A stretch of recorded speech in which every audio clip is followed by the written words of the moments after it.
Won't Governments Just Ban Bitcoin? Written by Armin the Parman and narrated by Delio Pera. Originally published in Bitcoin Reserve, the 26th of April, 2022. If you think about it, acknowledging that Bitcoin will be banned by governments is acknowledging that Bitcoin is a threat to the status quo. And to be a threat, that means it must be a credible alternative to the current monetary system. That's a step in the right direction for someone who may have been skeptical previously. Because Bitcoin is so good, yes, governments are likely to see it as a threat, and some may, and have, tried to ban it. I won't ask you to believe I know what will happen. Instead, I'll explore the possibilities and play out what could happen, hypothetically, and cover all options, and you can decide for yourself what's realistic. How might governments respond to Bitcoin? There are three possibilities which I'll explore in turn. 1. Governments can try to ban Bitcoin. 2. Governments may try to attack and kill Bitcoin. 3. Governments may embrace Bitcoin. 1. Governments can try to ban Bitcoin. A ban by government comes in two forms. 1. Isolated bans around the world. 2. A coordinated ban by the majority of the world's governments. The former is easy to deal with. Any government that bans Bitcoin is actually banning itself from Bitcoin. If, as expected, Bitcoin becomes the dominant money of the world, the countries that ban Bitcoin will fall behind and not benefit from sound money. The wealth of these nations will suffer, hurting them in international trade. It certainly won't hurt how Bitcoin functions and its adoption by those who seek freedom money, although it would temporarily hurt the price of Bitcoin. It should also be noted just how ineffective government bans are on things that are demanded by its citizens. Consider how effective the bans on alcohol, drugs, Bibles, and certain movies have been. The latter possibility, a coordinated ban, is actually something serious and worth considering more deeply. Imagine a world where most governments are coordinating in such a way that they conspire to limit the freedom of the citizens that elected them. Is this a world you would want?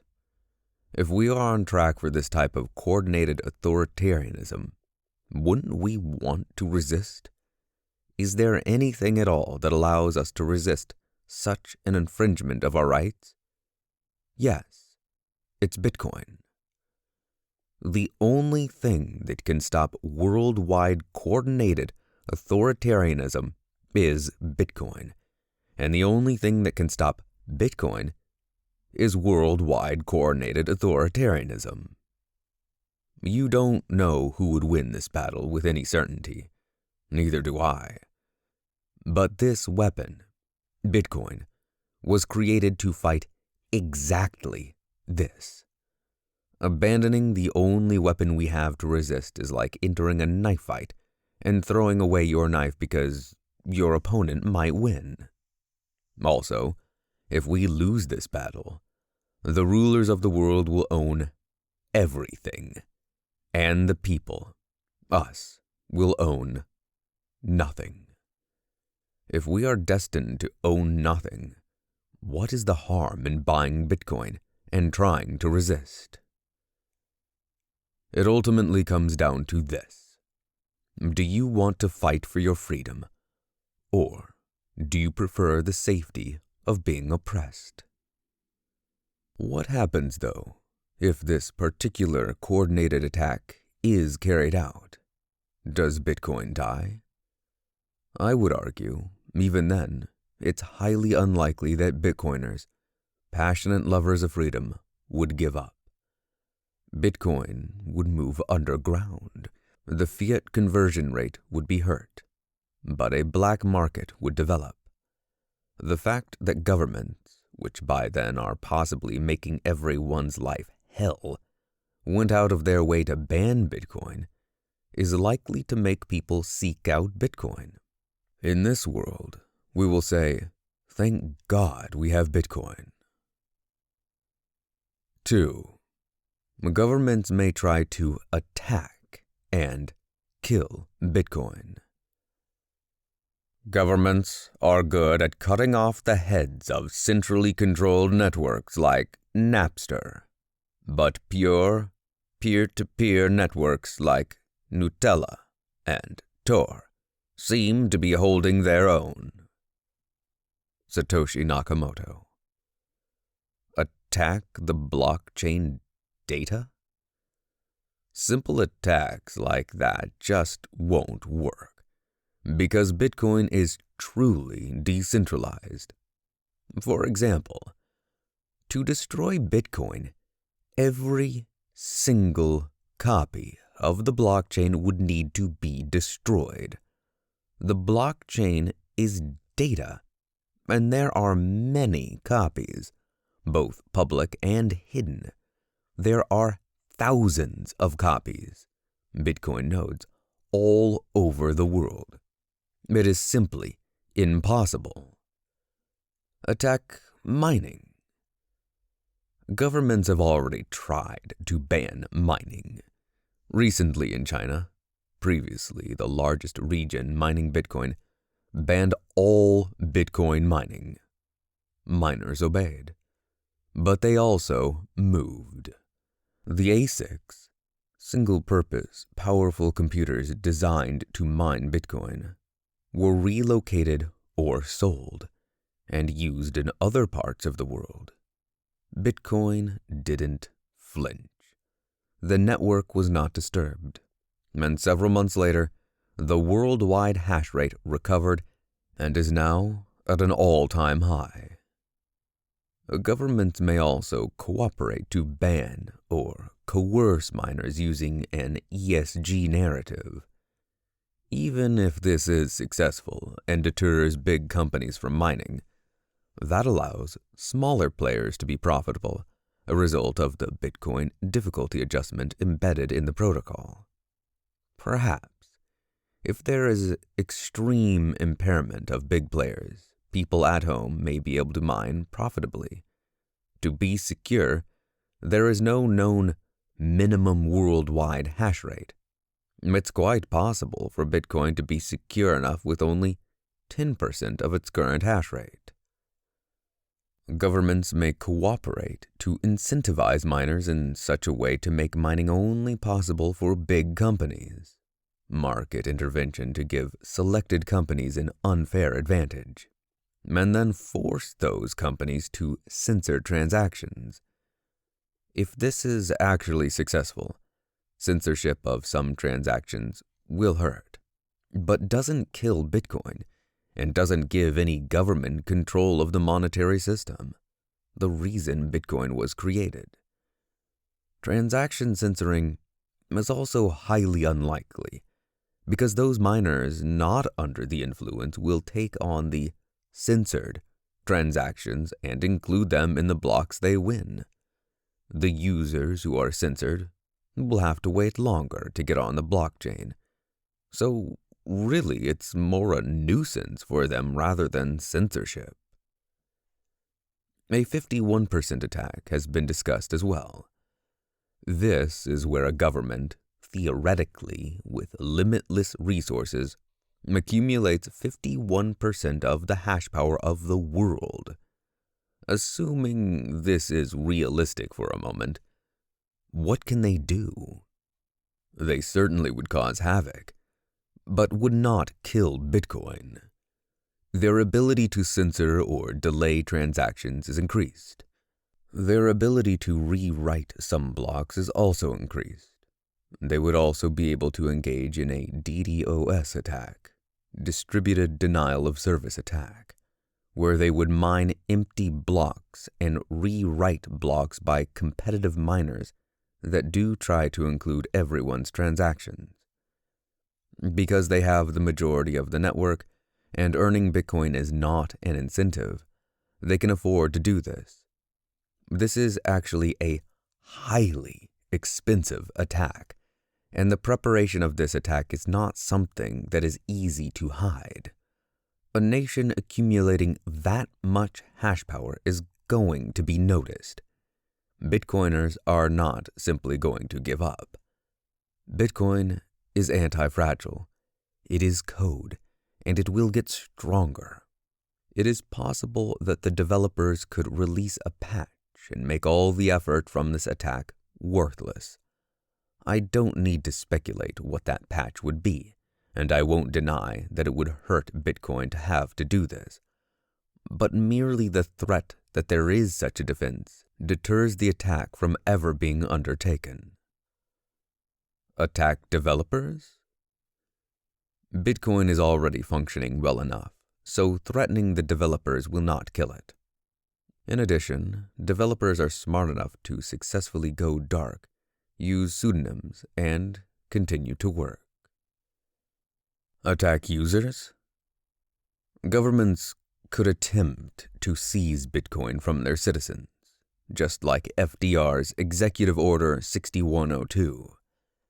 This would be incredibly unpopular and unlikely, but FDR did exactly that with gold.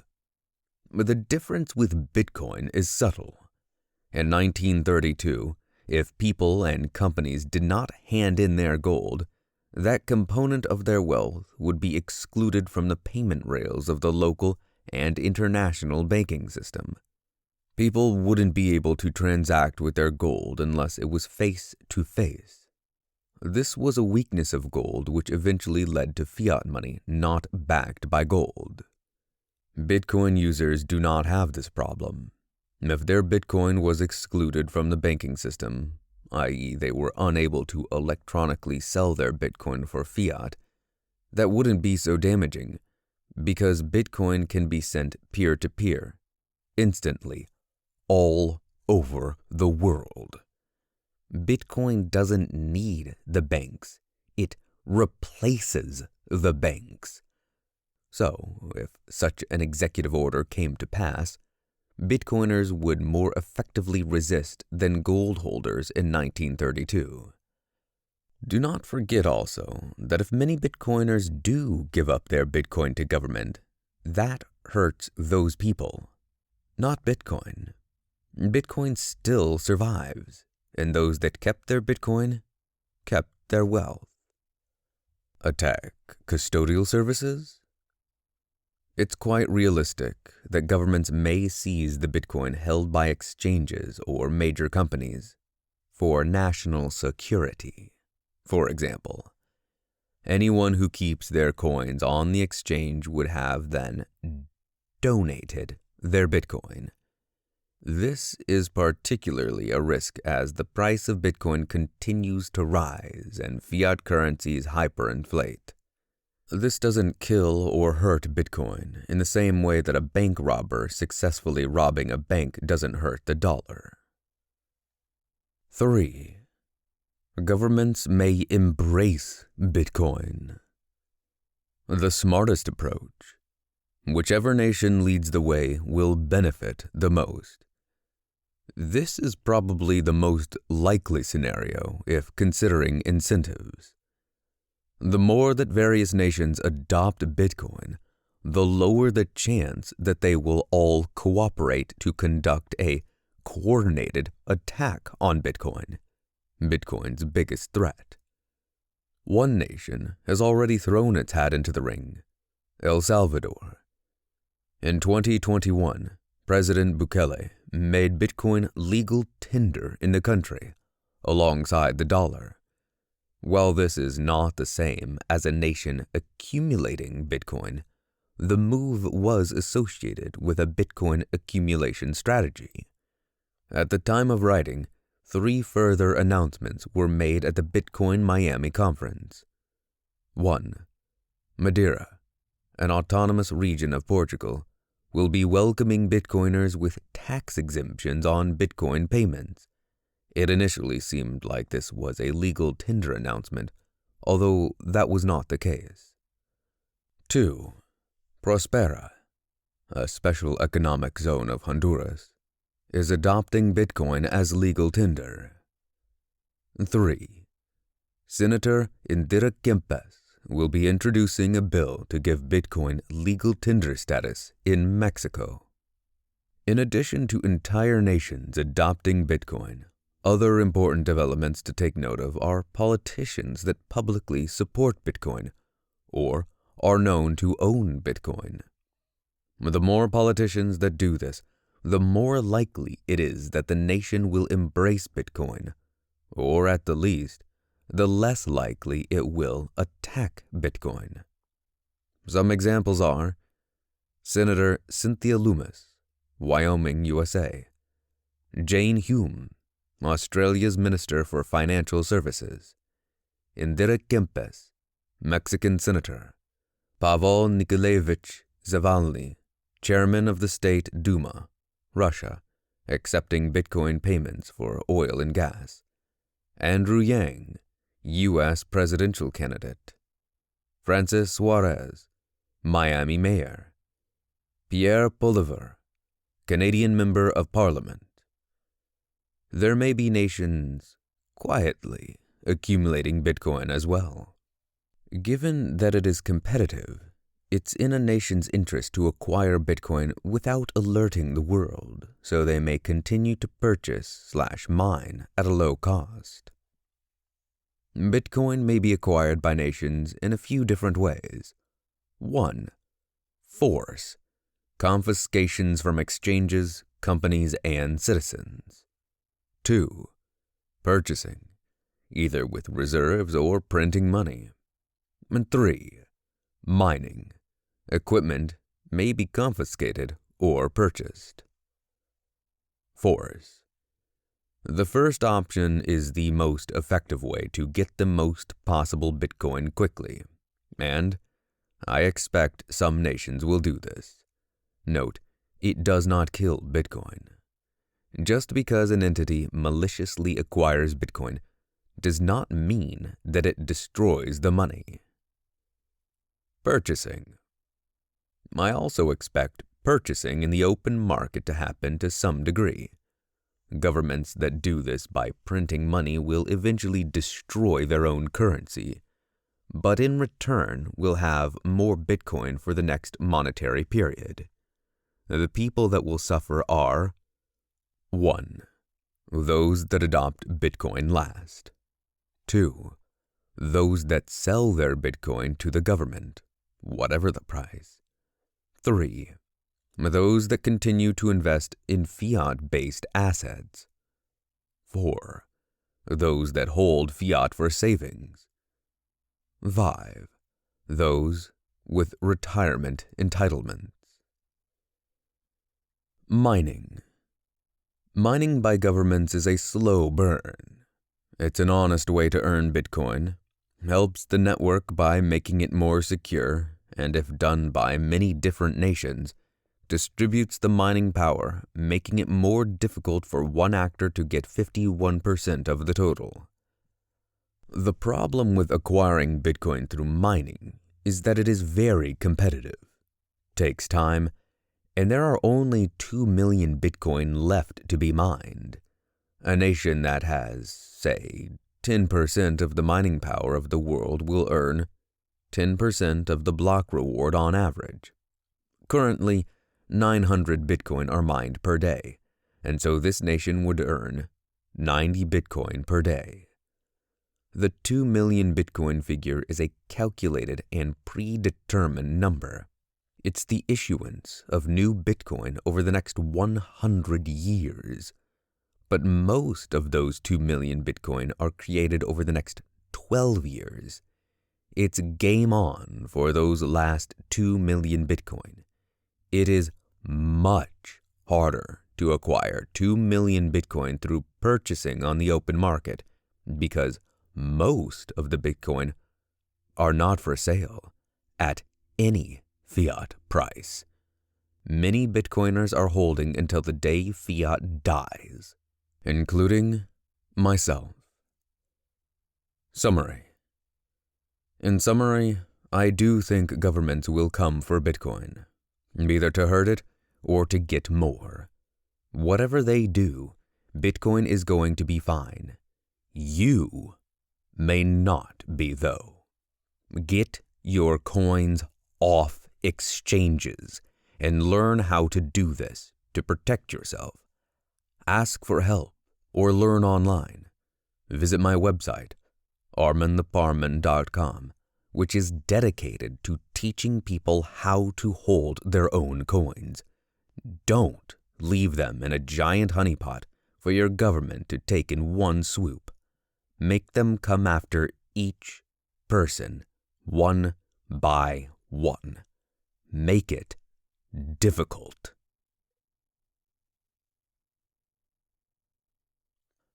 You've been listening to Won't Governments Just Ban Bitcoin?